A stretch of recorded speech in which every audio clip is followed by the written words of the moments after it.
Introducing clients to a new tool can be difficult.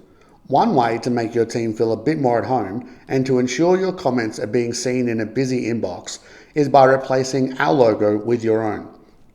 Uploading your logo will, as you might expect, replace the BugHerd logo with yours throughout the BugHerd app and in all the emails that we send. For example, it will show your logo here when your client is creating an account, or here when they are accessing a project, and it will also show here in all your email headers as well as the toggle button for the sidebar itself. It's super easy to set up. Just go to Settings, scroll down to here where it will show you the two different logo versions. A light version will be used on emails and other places where the logo will appear on a white background, and another will appear on the toggle button for the sidebar as well as here on the BugHerd's navbar. Just drag and drop the logo here and here, and you're done.